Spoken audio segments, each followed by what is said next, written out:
창세기는 1장부터 11장까지는 인류의 일반 역사가 기록이 되어 있습니다.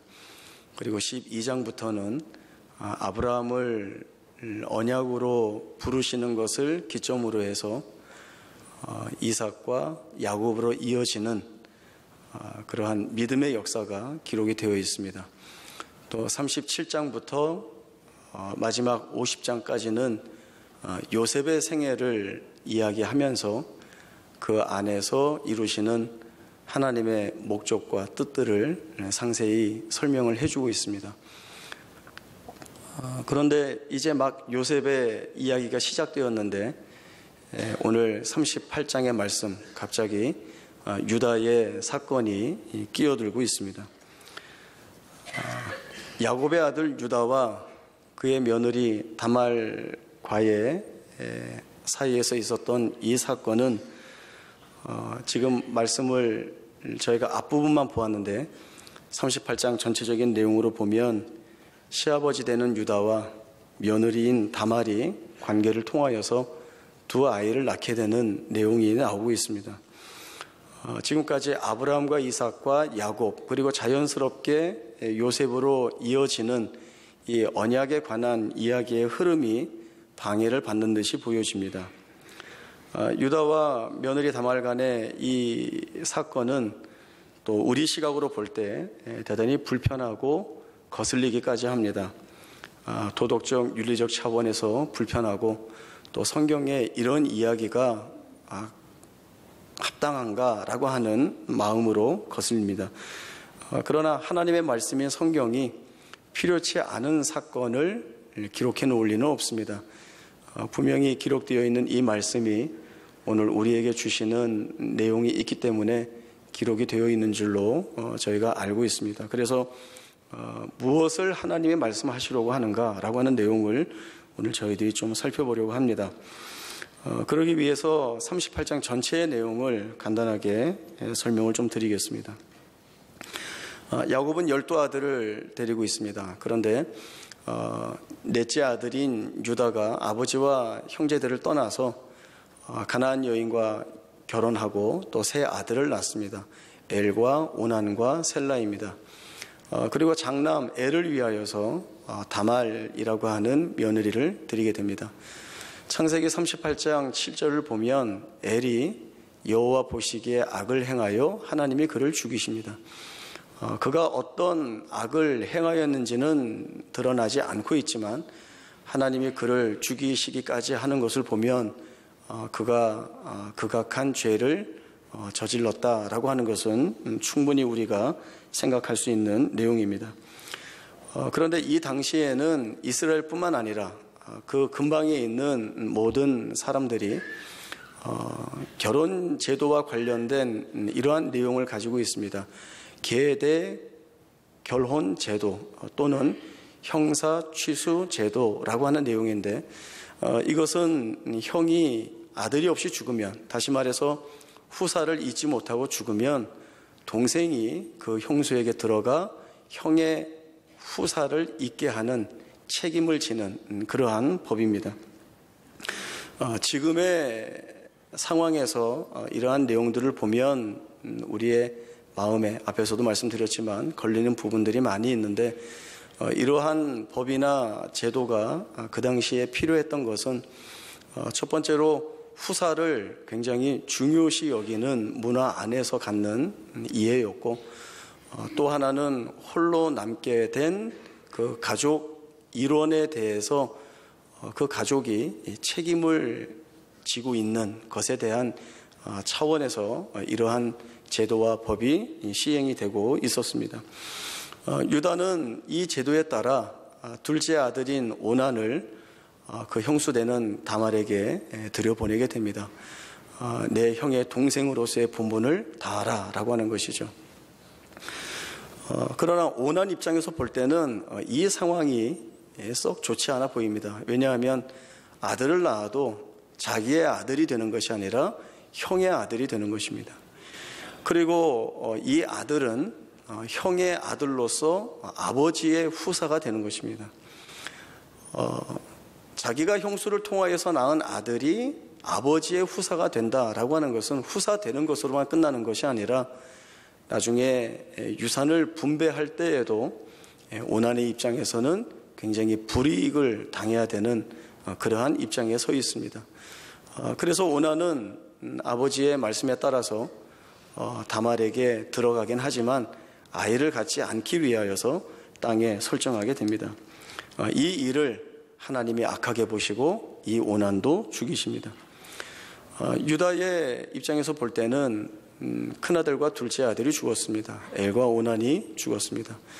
셋째 아들인 셀라까지 염려하는 부분까지 가게 되었습니다.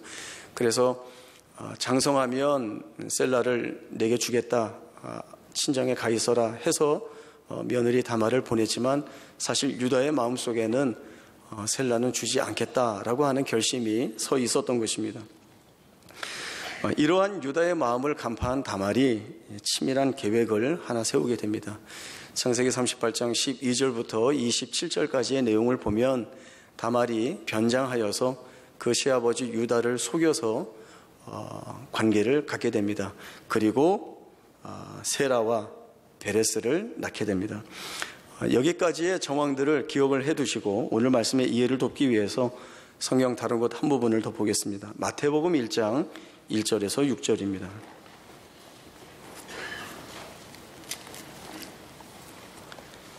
신약 성경 마태복음 1장 1절에서 6절까지의 말씀 봉독하겠습니다. 아브라함과 다윗의 자손 예수 그리스도의 계보라. 아브라함이 이삭을 낳고 이삭은 야곱을 낳고 야곱은 유다와 그의 형제들을 낳고 유다는 다말에게서 베레스와 세라를 낳고 베레스는 헤스론을 낳고 헤스론은 람을 낳고 람은 아미나답을 낳고 아미나답은 나손을 낳고 나손은 살몬을 낳고 살몬은 라합에게서 보아스를 낳고 보아스는 룻에게서 오벳을 낳고 오벳은 이새를 낳고 이새는 다윗 왕을 낳으니라. 마태복음 1장 1절을 보면 아브라함과 다윗의 자손 예수 그리스도의 계보라 이렇게 말씀이 나옵니다. 계보라고 하는 것은 족보를 뜻합니다. 이제 아브라함부터 시작되어지는 이 족보가 누구에게 또 어떻게 흘러가는지를 우리에게 설명을 해주고 있습니다. 전통적으로 한다면 또 정상적이고 정서적으로 한다면 사실은 이 순서가 맞지는 않습니다. 아브라함이 이삭을 낳았다. 그리고 이삭은 야곱이 아니라 장자인 에서를 낳았다. 이렇게 표현되는 것이 맞습니다. 또 야곱은 유다가 아니라 제일 첫 장자인 르우벤을 낳았다라고 이야기하는 것이 옳습니다. 그러나 마태가 기록하고 있는 예수님의 족보에 대하여서는 아브라함이 이삭을 낳고 이삭이 둘째인 야곱을 낳았다고 이야기하고 야곱은 장자 르우벤이 아닌 넷째인 유다와 그의 형제들을 낳았다고 이야기를 합니다. 그리고 유다에게 왔으면 가나안 여인을 통하여서 엘과 오난과 셀라를 낳았는데 엘과 오난은 죽었으니까 그러면 셀라를 낳았다고 기록이 되어져야 하는데 여기는 다 지워지고 유다는 다말에게서 베레스와 세라, 여기도 순서가 바뀌었습니다. 세라가 먼저이고 베레스가 동생인데 이 형과 동생의 순서가 바뀌어서 베레스를 낳았다 이렇게 이야기를 하고 있습니다. 저희가 볼 때 많은 부분들이 이렇게 순서가 뒤틀려 있고 올바르지 않는 것처럼 보입니다. 그러나 이뿐만이 아닙니다. 마태복음 1장 5절 이하를 보면 살몬은 라합에게서 보아스를 낳았다 이렇게 기록을 하고 있습니다. 라합은 우리가 잘 알고 있듯이 여호수아가 이스라엘 백성들을 이끌고 여리고성을 점령할 때에 거기에서 구원함을 받았던 기생 라합을 이야기하는 것입니다. 살몬은 이 라합에게서 보아스를 낳고 보아스는 룻에게서 또 오벳을 낳습니다. 이 룻이 누구인가 하면 모압 이방 여인이죠. 오벳은 이새를 낳고 이새가 다윗을 낳습니다. 그리고 이어지는 말씀을 보면 다윗은 우리아의 아내에게서 솔로몬을 낳습니다. 그냥 다윗은 밧세바에게서 솔로몬을 낳았다 이렇게 이야기하지 않고 분명하게 지적하고 있는 부분, 우리아의 아내에게서 솔로몬을 낳았다 이렇게 이야기를 합니다. 이렇게 전체적인 내용을 보면 예수님의 족보라고 한다면 정상적이고 바르고 분명하고 틀리지 않는 이러한 족보의 내용을 쫓아서 예수님이 오셨다, 이렇게 이야기되는 것이 훨씬 이 말씀을 듣는 모든 이들에게 분명하게 이해될 수 있고 또 납득이 될 수 있는 말씀인데, 그렇지 않습니다. 야곱부터 뒤틀려져 있고 또 유다도 뒤틀려져 있고 또 이방 여인들이 예수님의 족보 안에 들어와 있고, 다윗에게 가서는 우리아의 아내라고 표현되는 이 표현은 다윗이 불의하고 부정적인 방법으로 한 여인을 취하고 그 여인을 통하여서 솔로몬을 낳았다라는 이야기를 적나라하게 지적하고 있는 것입니다. 우리가 이 이야기를 잘 알고 있죠. 다윗은 밧세바를 얻기 위하여서 자기의 충성스러운 부하 장군인 우리아를 가장 전투가 극렬하게 벌어지는 곳에 고의적으로 홀로 남겨두고 뒤로 나옴으로 인하여서 이 우리아를 죽게 만듭니다.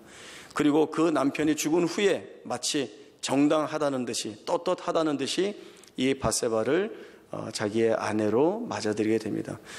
그러나 성경은 이런 부분까지 그대로 드러내면서 이 가문과 이 혈통과 이 족보를 통하여 이 세상의 구주 되시는 예수님이 오셨다라고 하는 아브라함과 다윗의 자손으로 오신 예수님에 대한 설명을 하고 있습니다. 그래서 유다와 다말의 사건, 또 그와 연계된 예수님의 족보에 관한 이 내용들을 통하여서 성경이 무엇을 말씀하려고 하시는 건가? 우리 첫 질문으로 돌아왔습니다. 이 말씀, 우리가 받아들이고 우리가 이해하고 우리가 볼 때 충분히 어그러지고 잘못된 이 내용을 가지고 하나님이 무슨 말씀을 하시려고 하는가? 그것은 바로 이것입니다. 하나님께서 역사하시는 모든 일들이 구원의 문제에서 시작해서 하나님의 작정하심, 하나님의 섭리, 하나님의 일하심, 또 하나님의 은혜 부어주시는 모든 일들이 우리의 자격이나 우리의 조건이나 우리의 능력이나 힘에 의한 것이 아니고, 또 무엇을 잘하고 무엇을 바르게 하고 있고 무엇을 넉넉하게 지니고 있어서 되는 것이 아니라 전적으로 하나님에게서 기인하여 모든 일들이 이루어지고 있다라고 하는 이 분명한 사실을 우리에게 드러내 보여주시기 위하여서 하나님의 이 사건과 예수님의 족보를 우리에게 드러내 보여주고 계시는 것입니다. 마태복음 1장에서 예수님의 족보가 이렇게 민낯을 드러내듯이 사사치 자랑할 것도 없고 또 잘난 체 할 것도 없고 뽐낼 것도 없는 있는 그들의 모습을 드러내고 있는 것은 예수님이 훌륭한 조상을 두었다든지 아니면 우월한 가문 안에서 좋은 환경에서 자라 실패치 않는 구속사역을 완수할 수 있었다라고 하는 잘못된 오해, 선입견을 무너뜨리고 계시고, 나아가서는 하나님이 우리를 법적인 체제 안에서 만나는 것이 아니라 우리를 은혜일 수밖에 없는 자리에서 부르시고 택하시고 만나주시고 있다라고 하는 사실을 우리에게 알려주시기 위해서 이 사건과 말씀을 주고 계시는 것입니다. 법적인 관계의 토대 위에서 하자라고 하는 것은 쉬운 말로 하면 법대로 하자입니다. 잘했으면 칭찬받고 상을 받고 못했으면 벌을 받고 심판을 받자 하는 것입니다. 이러한 내용에는 법이 있습니다. 법만 있습니다. 여기에는 어떤 자비의 근거도 은혜의 요소도 끼어 들어갈 틈이 없습니다. 있는 그대로 드러난 대로 행위대로 하자라고 하는 내용이 되는 것입니다. 만약에 법적인 토대 위에서 모든 일을 한다라고 한다면 예수님이 인간의 몸을 입으시고 이 땅에 오실 이유가 없습니다.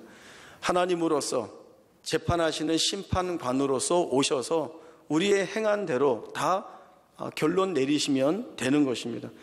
하나님 편에서 보면 이보다 더 쉬운 일이 없습니다. 두 마디만 하시면 됩니다. 죄의 삭은 사망이다. 모든 사람이 죄를 범하였음에 하나님의 영광에 이르지 못했다. 따라서 너희는 다 심판받고 영원토록 저주받고 죽어야 한다.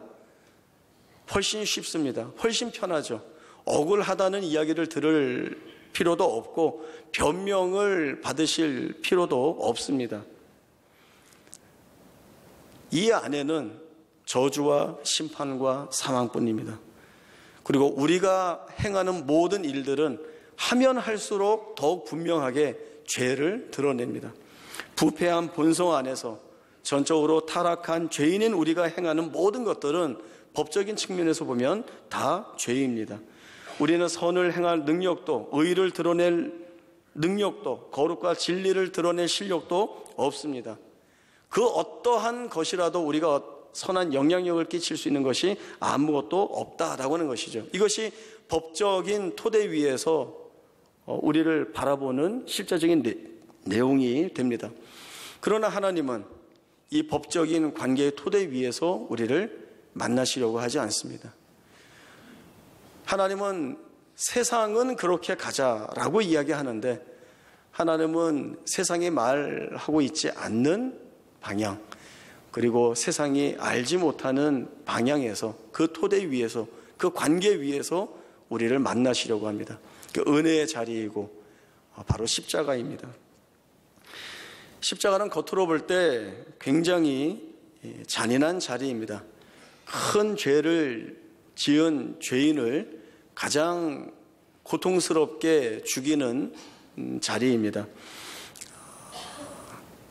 중한 죄인을 단번에 죽이지 않고 오랫동안 최고의 고통을 느껴 그가 지은 죄값을 철저히 갚게 하는 그러한 처형 방식입니다.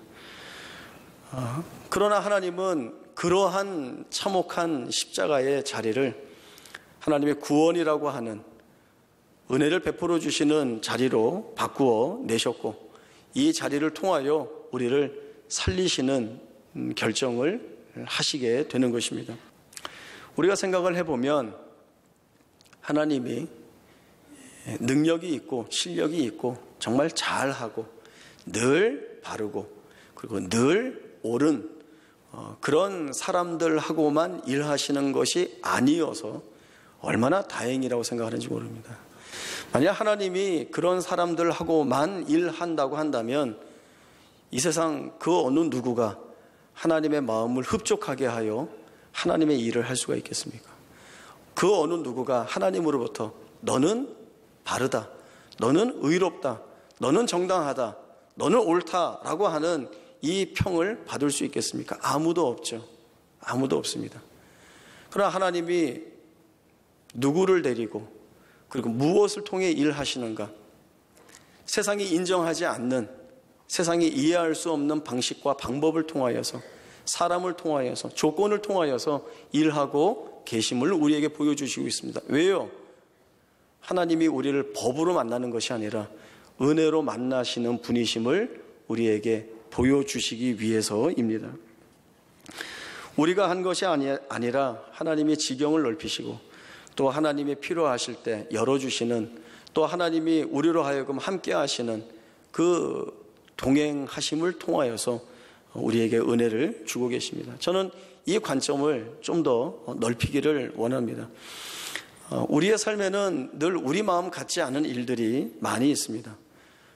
내가 하고 있는 일들이 순조로웠으면 좋겠는데 순조롭지 않은 경우가 훨씬 많이 있죠. 늘 이런저런 일들이 일어나면서 얽히고 설켜서 풀 수 없고, 그래서 점점 더 안 좋은 방향으로 가게 되고, 또 손에 좀 많이 쥐었으면 좋겠는데 늘 빈손인 것 같고 가진 것이 없어서 일할 수도 없는 것 같은 그러한 마음이 들 때도 있습니다. 하나님께 기도할 때에 하나님이 나로 하여금 좀 내가 가는 길이 탄탄대로가 되게 하여 주셨으면 좋겠는데, 그래서 쉽게 어떤 길을 가면 좋겠는데 가다 보면 늘 함정이 있고 늘 구덩이가 있고 거기에 빠져서 허우적거리고 어려운 일들이 있습니다. 이러한 일들이 우리 자신을 삶에서 무기력하게 만들고, 이 무기력함은 넘어서 하나님을 때로는 원망하고 외면하는 자리로 우리를 내몰 때가 많이 있습니다. 그러나 그때에 우리가 기억해야 할 말씀이 바로 이것입니다. 이삭이 야곱을 낳고 야곱이 유다를 낳고 유다가 다말에게서 베레스를 낳게 하신 하나님이라는 겁니다. 살몬은 라합에게서 보아스를 낳고, 보아스는 룻에게서 오벳을 낳고, 오벳은 이새를 낳고, 이새는 다윗을 낳고, 다윗은 우리아의 아내에게서 솔로몬을 낳게 하신 하나님이라고 하는 이 말씀을 기억해야 합니다. 이 말씀이 지금 우리가 계속 살펴본 내용이 집약되어 있는 말씀입니다. 하나님이 우리를 어떻게 만나시는가? 은혜로 만나신다는 겁니다. 은혜로 만나신다라고 하는 것이 어떤 말씀인지 깊이 이해할 필요가 있습니다. 하나님이 우리를 만나주시는 자리가 은혜입니다. 그 자리가 은혜의 자리이고 은혜가 부어지는 자리입니다. 내가 낙심하는 가운데 하나님을 만나고 있다라고 한다면 그 낙심하는 자리가 은혜의 자리입니다. 내가 고통스러워하는 자리, 여기서 벗어나고 싶다, 안 그러면 망할 것 같은데 호소하고 외치고 있는 그 자리에 하나님이 찾아오셔서 하나님이 나를 만나주고 계시다면 그렇게 호소하고 절망하는 자리가 은혜의 자리다라고 하는 것입니다. 제럴드 시처의 기도에 침묵하시는 하나님이라고 하는 책이 있습니다. 거기 내용 중에 이것이 있습니다. 우리가 기도하는데 기도가 응답이 되었으면 좋겠는데 그 응답받는 것이 무엇인가 라고 할 때 하나님이 응답이다 이렇게 이야기를 합니다. 우리가 이해하는 기도에 대한 응답은 내가 기대를 가지고 있고 내가 어떤 소원이나 소망으로 가지고 있는 것을 그 실제적인 내용들을 하나님께 아뢰었으면 하나님이 내가 기대하고 아뢰었던, 내가 소망을 품고 아뢰었던 그 일들을 해결해 주시거나 이루어 주시거나 풀어 주셔서 얻는 결과들, 그것이 우리에겐 응답이라고 이야기하는데 제럴드 시체는 그 기도에 만나는 하나님, 그 하나님이 기도자에게 응답이다라고 이야기를 하고 있습니다. 우리에게 무엇을 말하고 있는지 분명히 알 수 있겠죠. 제가 얼마 전에 설교 중에 자기의 삶을 돌아보면서 찾지 못했던 은혜의 조각들을 찾아보시라 이렇게 말씀드린 적이 있습니다. 은혜의 조각들이 안 보이는 것 같은 때가 너무나 많이 있죠. 이런 상황에서 지금 내가 어떤 힘들고 고통스러운 상황인데 여기에 무슨 은혜가 담겨 있는가 라고 우리가 불평하는데 하나님은 그런 자리에서도 충분히 은혜를 담으시고 은혜의 조각들을 보게 하시고 은혜를 부어주시는 일을 할 수 있으신 하나님이시다라고 하는 것을 저희들이 보아야 합니다. 슬픔이 변하여 춤이 되게 하시고 또 우리의 베옷을 벗기고 기쁨으로 띠띠우게 하시는 분이 하나님이십니다. 또 고통과 고난이 나를 무너뜨리지 않게 지켜주시는 하나님이시기도 하고 또 그 고난이 있는 자리에서도 감사의 찬송을 부를 수 있는 자로 만드실 수 있는 분도 하나님이십니다. 또 아무것도 보이지 않는 그 자리에서 빛을 보게 하시는 하나님이시기도 하고 오랫동안 빛이 보이지 않을 때에는 그 빛을 기다리게 하시는 하나님이시기도 합니다. 그 하나님이 우리 하나님이시고 우리가 아버지라고 부르고 있는 하나님이십니다. 이 하나님이 우리와 함께 할 때에 우리는 어느 자리에서든 은혜를 찾아낼 수 있고 볼 수 있고 그 은혜를 확인할 때에 감사할 수 있고 또 찬송할 수 있습니다. 그런 의미라고 한다면 성도에게는 감사와 찬송이 24시간 주님 부르시는 그날까지 우리의 삶에서 끊어질 수 없는 것입니다. 이러한 담대한 고백들이 우리의 삶을 늘 어느 자리에 있든지 간에 상관치 않고 기쁨으로 담대함으로 감사와 찬송을 올려드릴 수 있다라고 하는 이 믿음을 가지고 나아갈 수 있는 우리 모두의 생애가 될 수 있기를 주님의 이름으로 축원합니다.